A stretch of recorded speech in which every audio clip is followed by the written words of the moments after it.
Mencuatnya kasus penyelewengan jabatan hingga tingginya kekayaan pegawai di tubuh Kementerian Keuangan berdampak pada ketidakpercayaan publik terhadap Kementerian Keuangan. Apalagi temuan aliran dana mencurigakan sebesar 300 triliun rupiah di lingkungan Kementerian Keuangan juga diungkap PPATK dan juga Menko Polhukam. Berikut penelusuran tim Delik RCTI.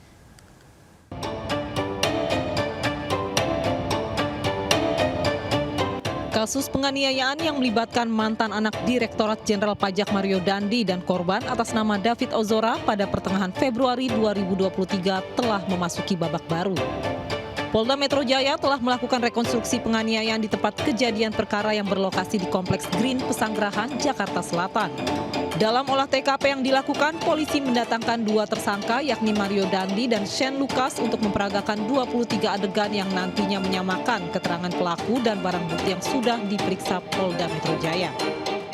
Di mana dalam proses rekonstruksi ini kita mencari keidentikan dari berbagai alat bukti yang ada. Baik dari keterangan saksi, keterangan tersangka, kemudian dari digital forensik yang kita peroleh, baik itu dari HP maupun CCTV.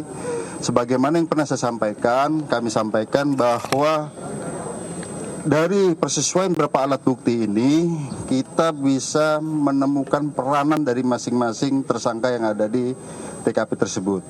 Ya. Sebelumnya pada 8 Maret 2023, Polda Metro Jaya telah menetapkan Agnes Gracia yang juga kekasih Mario Dandi sebagai tersangka baru.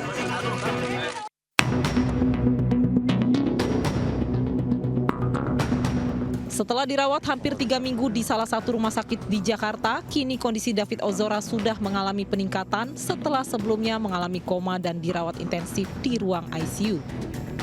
Melalui laman Twitter ayah David Ozora, Jonathan Latumahina mengungkapkan jika kondisi David Ozora akan memasuki fase pemulihan emosional. Namun belum mengenal orang di sekitar ketika diajak berkomunikasi. Dampak kasus kekerasan yang dilakukan anak dari Rafael Alun Trisambodo akhirnya membuka tabir sejumlah persoalan di Kementerian Keuangan. Rafael Alun Trisambodo memiliki harta sebesar 56 miliar rupiah. Kepala Bea Cukai Yogyakarta yang gemar pamer harta tak luput dari sorotan.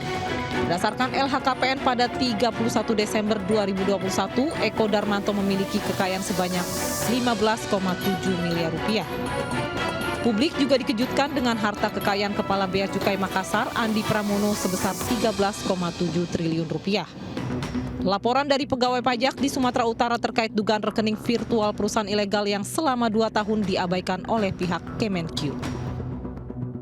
Dugaan adanya aliran dana mencurigakan sebesar 300 triliun rupiah di dalam Kementerian Keuangan disampaikan Menko Polhukam Mahfud MD. Saya sudah dapat laporan yang pagi tadi terbaru malah ada pergerakan mencurigakan sebesar 300 T di lingkungan Kementerian Keuangan yang sebagian besar ada di Direktorat Jenderal Pajak dan Cukai. Itu yang hari ini. Kemarin ada 69 orang dengan nilai hanya tidak sampai triliunan, ratusan miliar. Sekarang hari ini sudah ditemukan lagi. Di sini kira-kira 300 itu harus dilacak. Menanggapi pernyataan dari Mahfud MD, Menteri Keuangan Sri Mulyani mengungkapkan dirinya akan segera menyikapi laporan tersebut.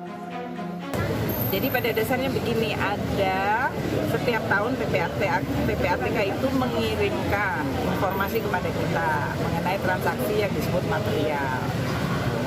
Dari 2009 sampai dengan 2022 atau 23 ini ya, itu ada 196 surat yang disampaikan. Sebagian yang sudah kita sampaikan follow up yang dilakukan oleh Inspektorat Jenderal, kita juga sampaikan di situ ada yang dilakukan eksaminasi, ada yang memang kalau kasusnya memang terbukti maka dilakukan hukuman disiplin, ada yang sudah dicopot atau dikeluarkan, itu semuanya ada statusnya. menurut Pak Ivan masih ada 70 yang kita perlu untuk memberikan keterangan tambahan, kita akan sampaikan. Jadi saya sampai hari ini karena baru menerima suratnya tadi pagi, jadi saya belum melihat angkanya ya. Mengenai 300 triliun terus terang saya tidak lihat, di dalam surat itu nggak ada angkanya. Jadi saya nggak tahu juga 300 triliun itu dari mana angkanya. Nanti saya akan kalau kembali lagi ke Jakarta, saya akan bicara lagi dengan Pak Mahfud dan juga Pak Ivan, angkanya itu dari mana. Sehingga saya juga bisa punya informasi yang sama. Perilaku tak wajar oknum pegawai pajak sudah lama menjadi bangkai busuk yang tercium bau tak sedapnya. Seperti halnya kepemilikan harta jumbo pegawai pajak yang dinilai tak wajar. Diketahui Rafael memiliki sejumlah aset yang menjadi sumber kekayaan. Tim Delik melakukan penelusuran ke salah satu aset perumahan elit seluas 6,5 hektar yang bernama Green Hill, Manado yang diduga digarap oleh istri Rafael. Pada tim Delik, Chris selaku warga perumahan yang sudah tinggal 13 tahun mengaku tidak pernah bertemu dengan sosok Rafael Alun Trisambodo. Saya tidak pernah melihat. Jadi kami di sini dipertemukan dengan waktu beli rumah awal pertama kali dengan pegawai-pegawai di sini, ada juga mungkin manajernya atau direkturnya.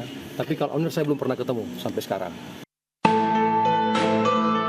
Tidak hanya kompleks perumahan di Yogyakarta, diketahui mantan pegawai Ditjen Pajak ini memiliki usaha restoran megah yang berlokasi di Yogyakarta. Selain aset tidak bergerak, salah satu yang menarik atensi masyarakat yakni Jeep Rubicon yang dikendarai Mario Dandi saat menganiaya David Ozora. Terungkap fakta jika kepemilikan mobil tersebut tidak atas nama keluarga dari Rafael Alun Trisambodo. Namun atas nama Ahmad Syarifuddin yang tinggal di kawasan padat penduduk di Mampang.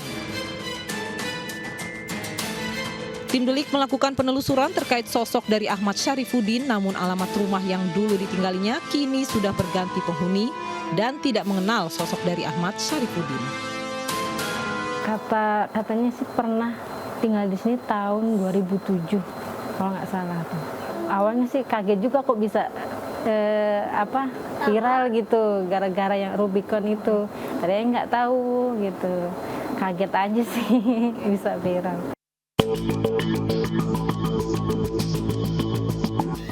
Pemirsa, tepat di belakang saya ini adalah rumah yang dulu ditempati oleh Ahmad Syarifuddin pada tahun 2007 lalu. Fakta yang mengejutkan tentang rumah yang berlokasi di Gang Sempit ini, justru pemiliknya tercatat memiliki 1 unit mobil Rubicon yang sempat dikendarai oleh anak dari Rafael Alun Trisambodo.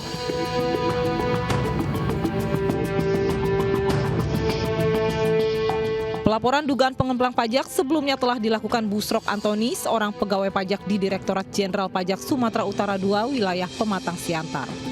2 tahun lalu, Busrok Antoni Marlon meminta Sri Mulyani untuk mundur dari jabatannya.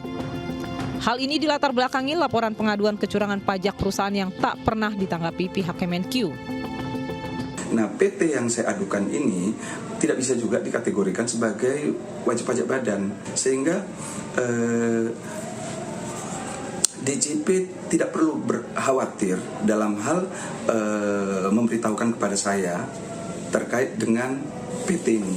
Itu karena PT bodong ini tidak masuk kategori definisi wajib pajak, karena memang dia sendiri pun bukan PT badan, karena memang tidak punya akte dan merupakan bodong. Karena sudah ditindaklanjuti, saya merasa output dari telah ditindaklanjuti ini seperti apa tidak ada. Kemudian saya eskalasikanlah ke Ibu Menteri Keuangan melalui email Wise, ya, melalui email Wise, di mana seiring dengan berjalannya waktu terus saya secara maraton itu menanyakan tindak lanjut yang pada akhirnya dinyatakan pengaduan saya telah dilimpahkan ke OJK, di mana OJK menyatakan bahwa mereka tidak memiliki surat tersebut. Nyatanya, pajak perusahaan yang dilaporkannya justru menggunakan akun-akun virtual bodong yang terdapat di beberapa bank yang diduga berujung pada pencucian uang. Hal ini terjadi lantaran fungsi pengawasan bank tidak berjalan. Akan banyak ini ditemukan rekening-rekening virtual di 8 bank yang saya adukan yang dimiliki oleh PT-PT bodong. ya, sehingga ini kan kategorinya bisa selain pidana perpajakan juga pencucian uang. Kenapa bisa menerbitkan rekening virtual ke PT Bodong? Busrok sudah mencoba melakukan pengaduan kepada aparat kepolisian, namun sayangnya pengaduan Busrok dimentahkan oleh Polda Sumatera Utara. Menurut Busrok, Polda Sumut terkesan menutup laporan yang telah dibuatnya. Dari pihak kepolisian pun menyatakan mereka punya surat dari Bank Indonesia bahwa PT legal boleh membuat rekening virtual di bank-bank dengan nama PT ilegal. Nah, waktu itu saya minta sama pihak Polda Sumut, mana surat dari BI? Katanya rahasia. Akhirnya saya konfirmasi ke Bank Indonesia, di mana Bank Indonesia menjawab bahwa Bank Indonesia tidak pernah menerbitkan surat terkait dengan yang saya minta, dikarenakan pembukaan rekening itu tidak lagi ranahnya Bank Indonesia, tapi merupakan ranahnya OJK. Sehingga saya berkesimpulan Oknum Polda Sumut memang sengaja ingin menutup pengaduan saya dengan surat bodong juga yang memang tidak pernah ada mengatasnamakan Bank Indonesia. Mencuatnya kasus penyelewengan jabatan hingga tingginya kekayaan pegawai di tubuh Kementerian Keuangan justru berdampak pada ketidakpercayaan masyarakat terhadap Kementerian Keuangan, terutama dalam hal membayar pajak. Masyarakat akan kehilangan kepercayaan. Untuk apa gue bayar pajak kalau ternyata pajak yang gue bayar bukan untuk bangun jalan, bukan untuk memberikan bantuan ke rakyat miskin, tapi dipakai untuk beli Harley pejabatnya. Terbukanya tabir kekayaan fantastis dari oknum pegawai Kementerian Keuangan justru menimbulkan banyak pertanyaan, apakah memang selama ini banyak mafia pajak di tubuh Kementerian Keuangan itu sendiri?